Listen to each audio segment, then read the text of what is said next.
Dr Reena here.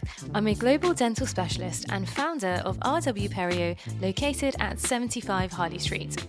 Welcome to season 3 of my podcast, Life and Smile, where we talk about everything dental, lifestyle, business, and much more. Every episode, I'm joining conversation with a specialist expert in their chosen field, who gives us a behind-the-scenes glimpse into their daily regime, career turning points, and an insider look at what they can't live without. As a businesswoman myself, it's so inspiring to hear how people have built their careers and shattered those glass ceilings.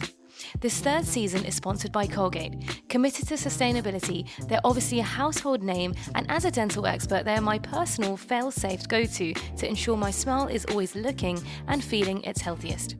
So let's get the conversation going.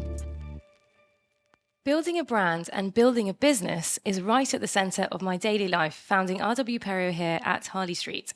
I wanted to explore that further during this new season to see how entrepreneurs and experts in their industry make it work and what their daily life really looks like.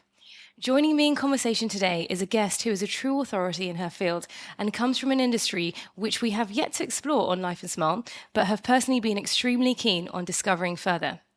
As head of marketing for the exceptionally iconic and family-owned luxury British jeweller Boodles, Honour Wainwright is also representing the 6th generation of her family in the business. As one of the newest members of the family to join, she is in fact the first female member in Boodles history. With an impressive CV, with a background gaining key experiences with leading global brands including Harrods and Conde Nast Britain, Honour, we are so delighted to welcome you to the podcast. Oh, thank you so much for having me. Thank you for being here. So take us back to the beginning. So from your career, for where you are now, what were the early days? Tell us how it all began. It all kind of began when I was 0. My dad has been at Boodles for sort of 40 plus years. So obviously he's been at Boodles my whole life. Yes. We've sort of, I've got a twin brother. We've been sort of brought up in the company. My colleague who's based in Sloane Street always teases me. He remembers my brother and I when we were about 4 coming into Boodles on a Saturday with our briefcases full of colouring pencils. And every uni holiday, every sort of, opportunity to work experience, we were always dragged into the shop floor, help cutting ribbons before Christmas, serving cups of tea and coffee. So we both definitely have been sort of brought up in the company. But post-uni, I worked at Conde Nast for 3 years, gained experience in the sort of digital arena.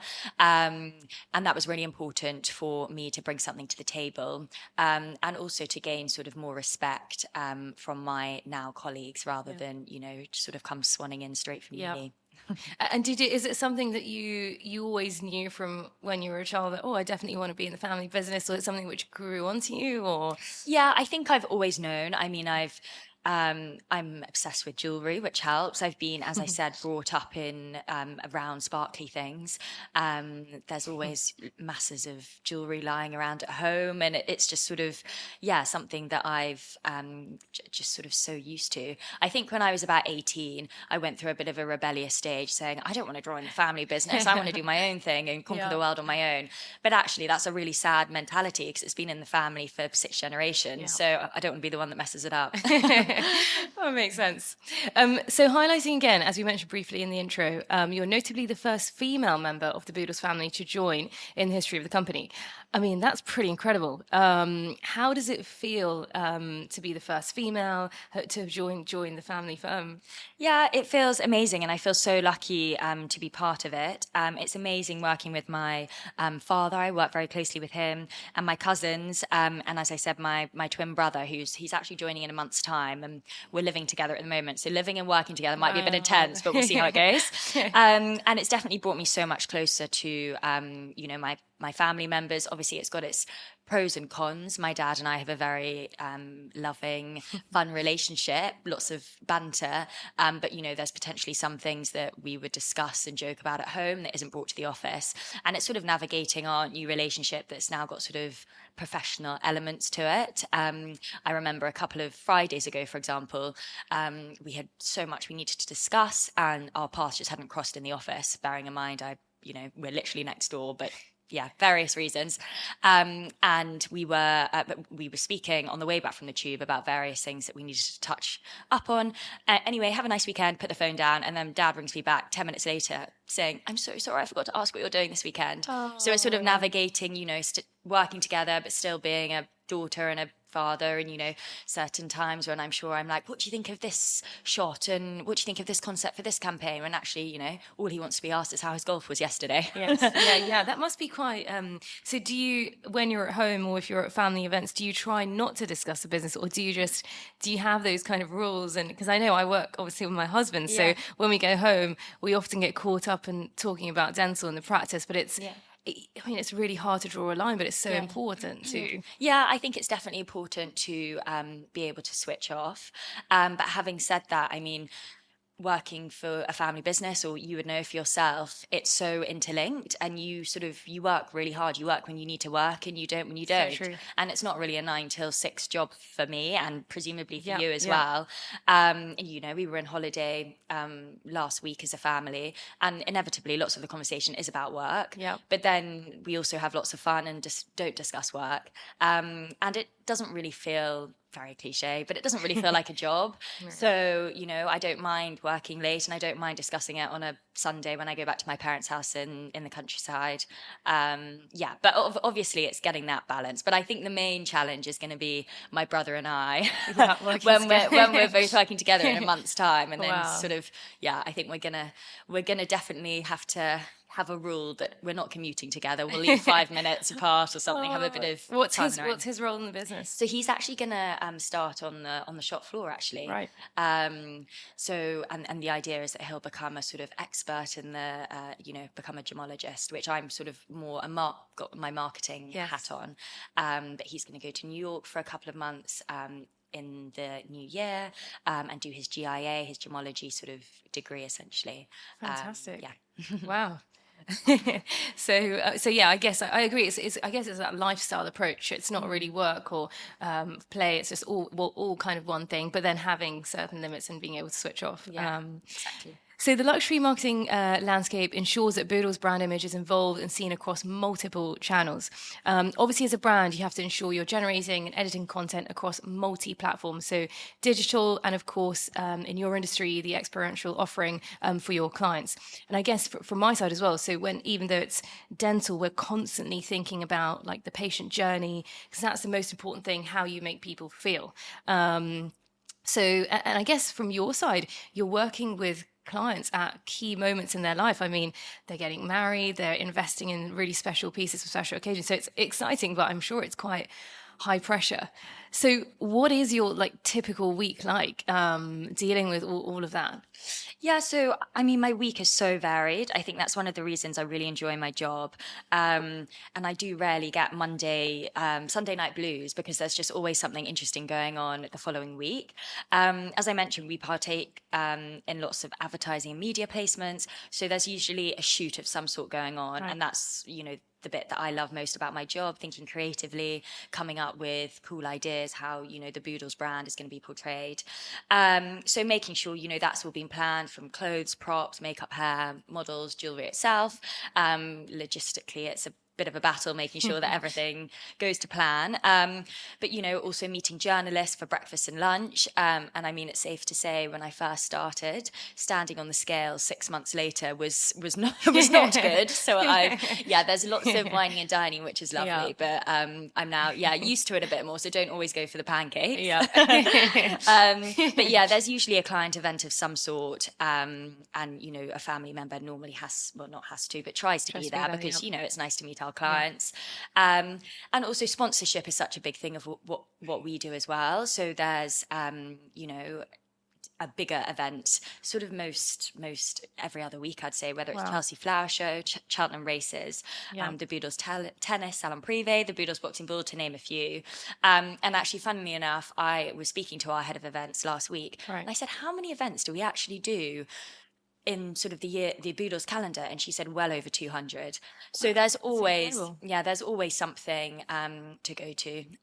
So yeah, it's full on, but it's great being out and about and meeting our clients, meeting journalists, and coming up with sort of creative, fun ideas. So each week and day is very, very different. Wow. Well, it keeps it interesting, keeps you on your toes. I guess there's unpredictable elements as well. Someone just turns up and says, "Oh, I need this for this occasion," and you just have to be ready, I guess. Yeah, exactly.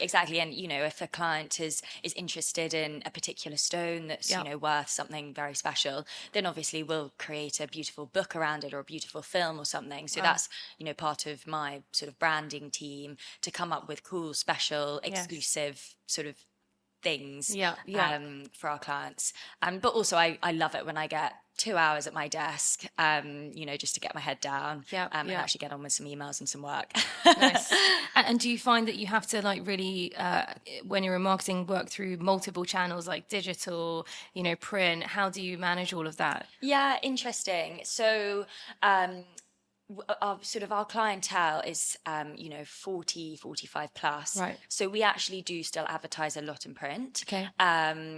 But having said that, we're investing a lot more in digital, paid social, digital marketing. So it's sort of, I'd say 50-50 now. 50-50. Okay, right. Whereas obviously before COVID, I reckon it was sort of 80-20. So already, our sort of landscape of media spending has totally changed. Interesting. So throughout your career so far, you've personally been aligned with tier 1 brands and global companies. Is there any advice you would give to your younger self or those who are about to embark on their career journey and interested in a similar sort of pathway? Yeah, so hard work really does pay off, in my opinion, and relationships are everything in my industry. If you want a good deal or need a quick favor, it helps if you have a good relationship with a brand or a stylist or a journalist. But from a more sales perspective, from a more retail perspective, my one piece of advice would probably be, the customer is always right. Even when they're wrong, they're right. I've heard that so many times, but it's just so true. And it's, even in our industry with patients, it doesn't matter who is actually really right, but the patient is right. Yeah, bite your tongue and smile. Exactly. And what's been, because you've done so much, and you mentioned obviously you're in the Conde and Nast world, the media world, and then in Boodles, obviously. What's been your proudest moment to date? So from a professional point of view, I'm not sure this is, particularly my area, but the brand is from a professional point of view, from a Boodles brand. About 18 months ago, we were delighted to announce that all of our gold is now single mine origin gold. We call it SMO gold, which means that it all comes from this one mine in Mali called the Yanfalila mine. So there's a total transparent chain of custody. All of our clients know exactly where their gold's coming from, and it's like really cool. When they buy something, on their certificate they get a QR code that they can then scan and find out exactly when their gold was mined. Wow. So we know the exact steps that the gold's come through. But potentially more excitingly than that, our high jewelry collection, which actually launched in June this year, was a collection called Peace of Mind, mind spelled MINED. Love it. Exactly. And the idea is that you have peace of mind where your jewelry is coming from. All of the stones have come from a mine called the Cullinan mine, which is probably the most famous mine in the world. It's got obviously a lot of press recently because the main stones in the crown jewels that obviously we've seen a lot of in recent weeks has come from this mine. The biggest rough crystal ever mined came from this mine. And we get all of our diamonds from this mine in South Africa. And I was very lucky to go down the mine in February with my father and my mum. And it was amazing to see the step that the diamonds go through. They're obviously mined. They then get flown by helicopter to the Johannesburg head office, then to our diamond cutters, then to our London workshops, and then to our shops itself. So, I mean, when the collection launched in June, we could look at our clients in the eye and say, these were in the ground less than 4 months ago. You are the very, very first owner of this piece, rather than, some stones have been flown around the world 100 times, have previous lives, and actually you don't know where they were mined. So that's a massive thing for us, is to, provenance. It's such a major thing that I'm passionate about as well. And actually, I remember saying to my cousin a couple of years ago, saying, how come we don't mine in Utah, which is obviously got lots of diamond mines, which is a developed region? How come we've chosen to go down the more, developing country route of South Africa? And he said, Utah already have so much money. They don't need they don't need more funding. Their, employment rate is pretty good. Whereas the Cullinan region, the unemployment rate is 60%. And it's so amazing that, seeing firsthand, we're making a positive impact in that region. And we visited a couple of schools when we were there, and we've sort of introduced a Boodles scholarship. So allowing those children of miners who wouldn't necessarily be able to go to university, so we're helping them go to university. So that's been amazing and a massive sort of professional success in the last 18 months. And actually, Jess Diamond, who is the Watches and Jewellery editor of The Times, it was a massive compliment a couple of months ago where she was on a panel and I was in the audience, and she said, actually, Boodles are leading the way with provenance in the jewellery industry. So that was a serious moment for our family hearing that. But from a sort of personal point of view, I did the moonwalk this year, and I'm not a particularly active person. It is nowhere near running a marathon, but that was a big achievement for me. And also, I am not naturally academic at all, but worked seriously hard and managed to just scrape a first at university. Incredible. So that's probably been my my sort of proudest personal moment. But as I'm not an academia at all. So that was a big thing for me. Amazing. No, all incredible achievements. And I mean, so interesting about understanding the story behind that diamond, like all the steps that you need to take to get there, get to the shop floor. I think some people often don't think about the behind the scenes of what's actually the effort and the hard work that's been done to get it to that place. Exactly. So, and do you feel like more people are now more interested in, understanding that and understanding the journey of that? Yeah, definitely. Especially, people sort of our age. It's so important where their products have come from. I mean, even just buying clothes, I'm way more interested in, helping a sort of local sustainable company startup rather than going to, a big high street chain and fast fashion. And I think it's such a pressing topic. And also, if you're wearing your diamonds, you've invested so much in it, you're wearing them every day. I'd want to know where they were come from and when they were mined and the story behind them. And you feel proud when you're, helping, as you mentioned, the Boodles scholarship, etc. You feel proud to wear that piece because there's benefiting other people. Exactly. As well, so. And going down in February and seeing the guys who are actually, mining it, it's really epic. Amazing. And what about any life goals still on your agenda going forward? Oh, lots. I mean, I would absolutely love Boodles to be known internationally one day. Yes. I mean, you've got to dream big, don't you? Absolutely, completely agree. But before COVID, my uncle and father were, walking around New York, Monaco, Hong Kong, various places to look for the next potential, Boodles presence. Then obviously COVID struck, and we've ended up opening in Leeds. Not quite as glam, but I guess it's a trial and tested formula of British people who know us well. But I'd love it in the next sort of 15-year, 20-year plan to think that we might have a presence in internationally. I think America would probably be our most obvious first stop, but we'll see. Going global. Completely agree. You've got to dream big. So Boodles, we've been a few times on Bond Street, and it's got an exceptional kind of presence as the only family-owned British jeweller, which is inspiring in itself. But what is it that inspires you? I know you mentioned you obviously have your family around all the time. Is it your family that inspires you? Is it the business? Is there a mentor that you've always turned to in the industry? Or what is it that keeps you? Because every time I see you, super energetic and ready to go and loving life. So what is it that keeps you kind of going? Yeah, I mean, it sounds really, again, cliche, but my family probably have been my mentors and people that I've looked up to.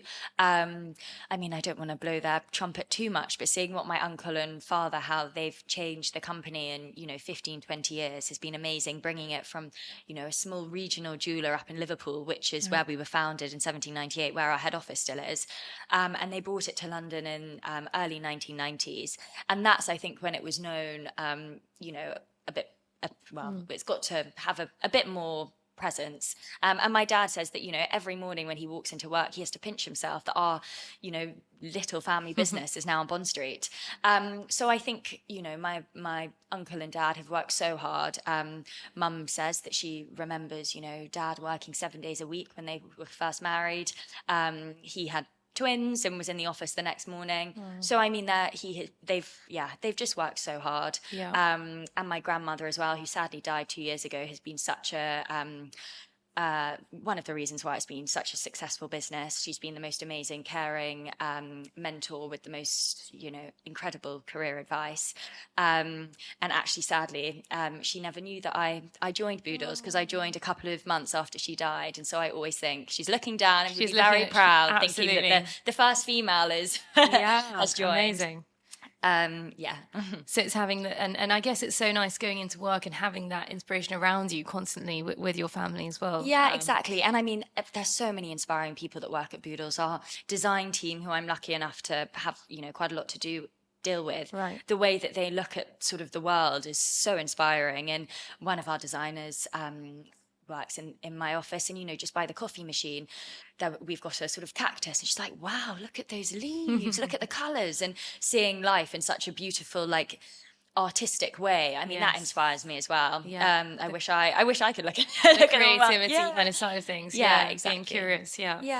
So your impressive background has seen you involved collaborating with many multi-industry experts, essentially with Boodles handling some of the most exquisite pieces of fine jewellery worldwide. And I know when we came down, I think it was 6-7 months ago when you were launching a new collection, it's so amazing to see all the new pieces. And as you said, like the thoughts that go behind them and that creative element.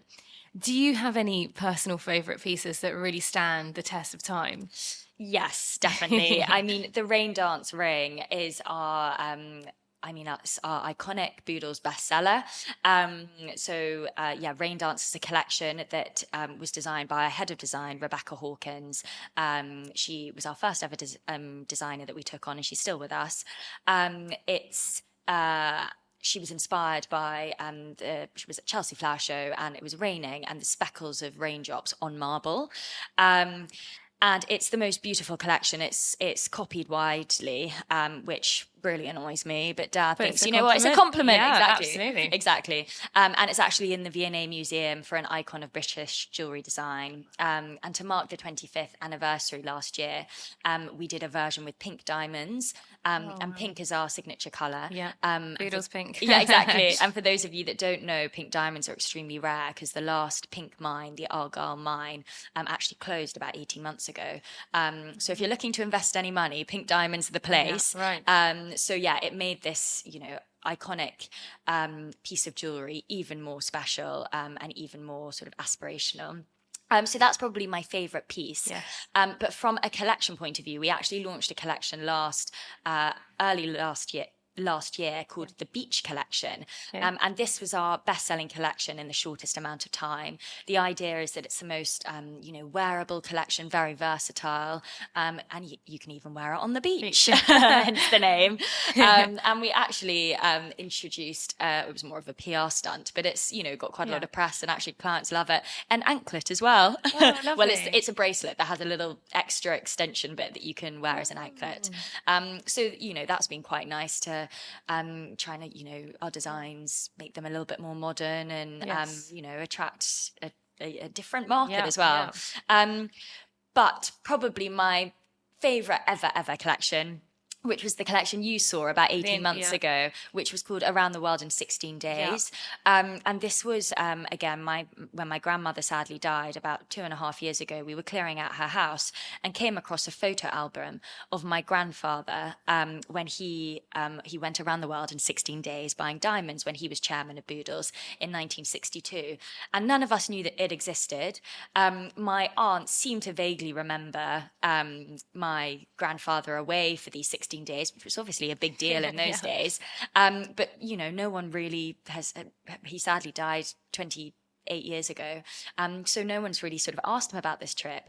But we made a jewelry suite inspired by the places he went to. And it, totally caught the imagination of our clients and our press. And again, it was a huge triumph. Yeah. And very excitingly, my uncle, who is the current chairman, is going on his trip around Europe next Tuesday. Right. So that's going to be our high jewelry collection for next year. So watch the space. Not going to ruin anything now. Yeah. Oh, amazing. No, I remember in all the pieces in different countries. I remember the ring from India and it's so special. Yeah. And everyone's got a special place. And that's been a big thing for clients that they said, oh, the Jaipur ring. I had my honeymoon there. Yes. Great. And that's, that's been another, good selling point. Yeah. Amazing. So working in London, you're balancing an incredibly demanding and fast-paced career. And you said, you're in the office, going to various events, wine dining, lots of things going on all day long and all evening. But talk us through your little black book. So any recommendations, because I know you're always in London, out and about. Where would be your favourite places to go around London and Bond Street?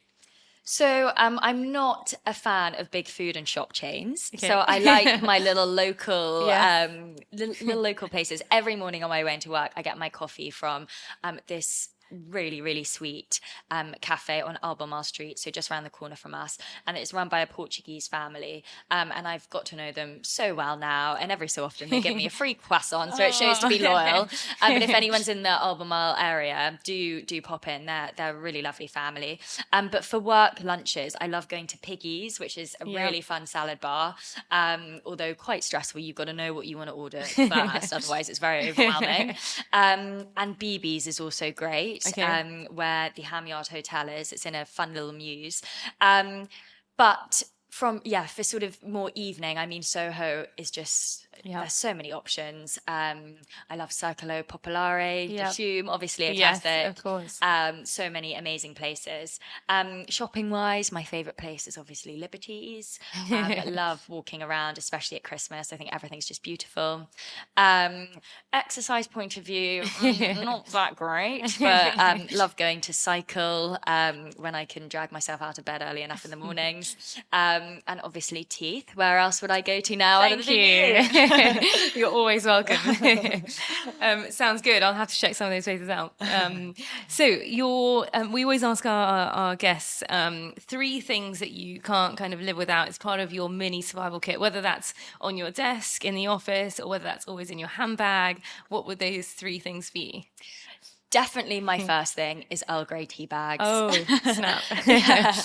I'm addicted to Earl Grey, and it's crazy how many restaurants and friends' houses I go to and don't have it. So I've got my own little stash in my handbag. And actually, I used to think it was a bit weird, but my mum actually carries a pepper mill around in her handbag, so it's nothing compared to her. She's very fussy about her pepper.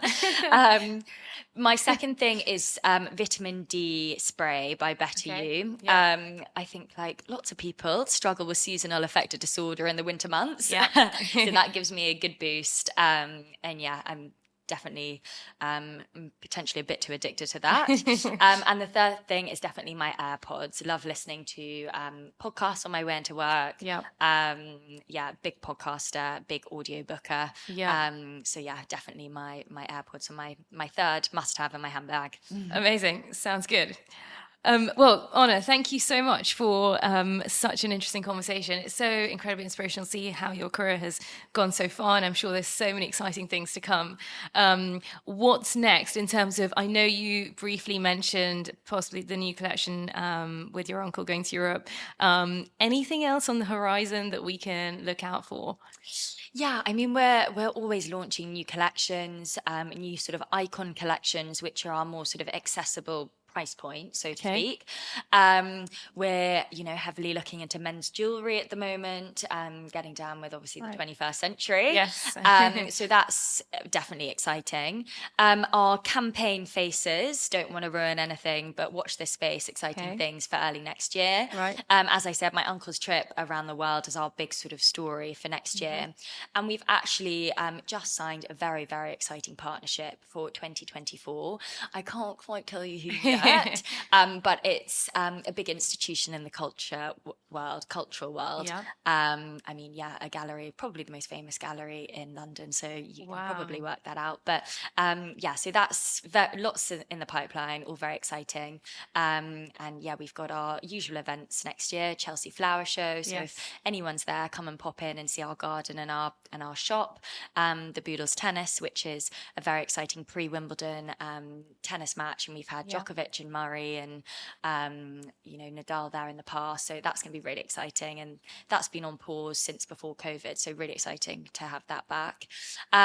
Boodles Boxing Ball again, which is amazing, a big charitable ball that we put on for clients, and last year we raised £1.3 million for Hope and Homes for Children, which was amazing. Fantastic, so we've got that again next year. So there's lots tons going of stuff, on. something every day. Yeah, exactly. And where can the listeners keep in touch with you and Boodles? Where will be the best place? Please do follow us on Instagram at Boodles, our Twitter handle, and Facebook also at Boodles, and have a look on our website, and feel free to get purchasing in the lead up to Christmas. Exciting. I'm definitely coming down to the store very soon, as I said. Honour, thank you so much. I know you're super busy, so we'll let you go, but we're looking forward to having you back at Harley Street very soon. Thank you for having me. Thank you.